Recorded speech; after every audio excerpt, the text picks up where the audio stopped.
सोचिए आप किसी इमरजेंसी में अपने परिवार के किसी सदस्य को अस्पताल ले जा रहे हैं और वहां जाकर आपको बताया जाए कि आपका हेल्थ इंश्योरेंस कार्ड अब नहीं चलेगा।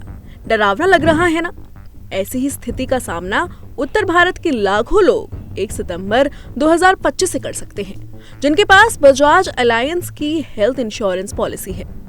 क्योंकि max health care, Medanta, Fortis और अपोलो जैसे बड़े अस्पतालों सहित करीब 15,000 अस्पताल अब बजाज अलायंस के साथ कैशलेस इलाज की सुविधा नहीं देंगे। क्या है पूरा मामला? बजाज अलायंस और निजी अस्पतालों के बीच एक गंभीर विवाद चल रहा है। अस्पतालों का कहना है कि बीमा कंपनी इलाज के लिए बहुत पुरानी और कम दरों पर भुगतान कर रही है, क्लेम अमाउंट में मनमर्जी से कटौती कर रही है और पेमेंट देने में भी देर कर रही है। इलाज शुरू करने के लिए मंजूरी यानी कि देने में बहुत ही समय ले रही है। साथ ही दवाओं, उपकरणों और वेतन की बढ़ती कीमतों के कारण चिकित्सा लागत हर साल 7 से 8% बढ़ रही है, लेकिन बजाज अलायंस ने अपनी दरें नहीं बदली हैं। अस्पतालों का कहना है कि ये व्यवस्था अब टिकाऊ नहीं है और वो इन परिस्थितियों में कैशलेस इलाज का खर्च नहीं उठा सकते। अब इसका असर आप पर क्या होगा?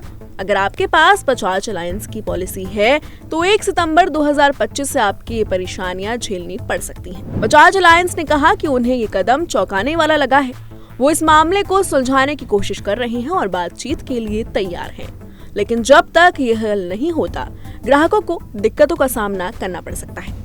अस्पताल जाने से पहले हमेशा फोन करके ये सुनिश्चित कर लें कि वहाँ कैशलेस इलाज की सुविधा उपलब्ध है या नहीं, ताकि इमरजेंसी में कोई परेशानी ना हो। साथ ही किसी भी आपातकालीन स्थिति के लिए थोड़ी इमरजेंसी फंडिंग तैयार रखें, क्योंकि इलाज के दौरान आपको लाखों रुपए तक का भुगतान करना पड़ सकता है। सभी डॉक्यूमेंट्स जैसे बिल, दवा की पर्चियां, डिस्चार्ज आदि चीजों को संभाल कर रखें, क्योंकि इन्हीं की मदद से आप बीमा कंपनी से क्लेम कर पाएंगे। इलाज पूरा होते ही क्लेम तुरंत दर्ज करें। जितना जल्दी क्लेम करेंगे उतना ही जल्दी उसका निपटारा हो सकता है।